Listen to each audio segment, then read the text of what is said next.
Heather Plett, and today I'm really pleased to introduce you to one of my dearest friends online and on person. I've had the pleasure of meeting her in person.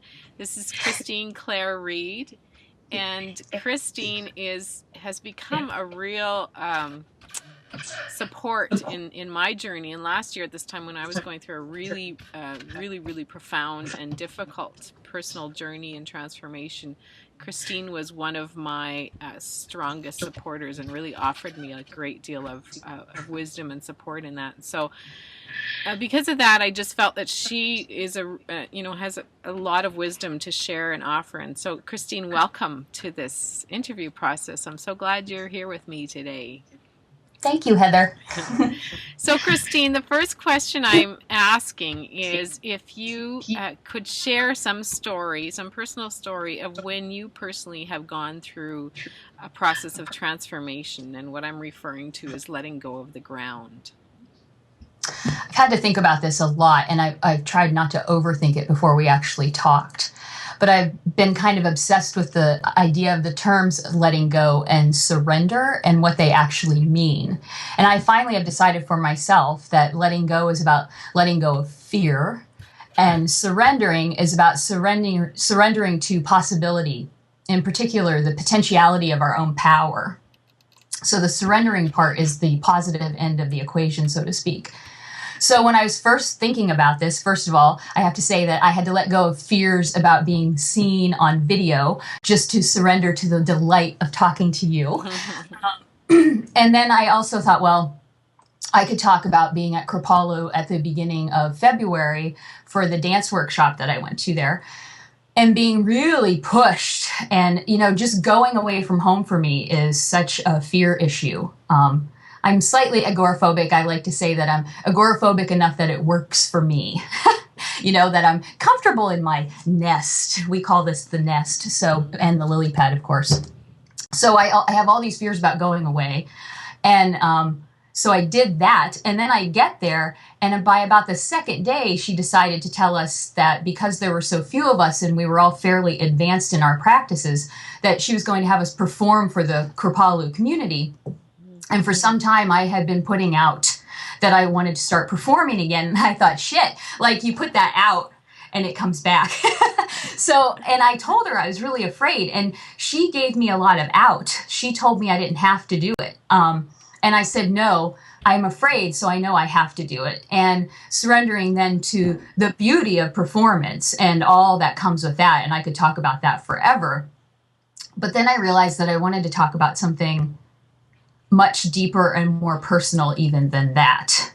And I ran a depression workshop on Sunday. And whenever I run workshops, I realize that for the few weeks right before the workshop happens, when I'm really mulling over what I want to do, I start getting all these lessons thrown at me that are relative to the workshop. It can be crappy. So I was getting all these lessons about my depression thrown at me, about my anxiety thrown at me, about my own behaviors that come out of those feelings. I was getting a lot of lessons about that. And then you asked me to do this. Mm-hmm.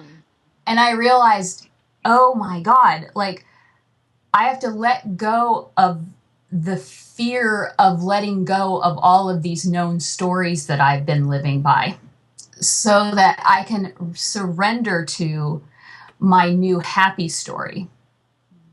And that sounds, I don't know if that sounds oversimplified or trite, but for someone who has suffered from depression for so long, and you get so comfortable with those stories about how you live and act in the world, to say that now I'm going to let go of that.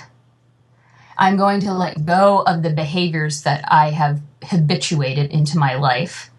And I'm going to surrender to joy and happiness. This is like a huge moment, I think, for someone who's suffered for so long. And, you identify then with that suffering.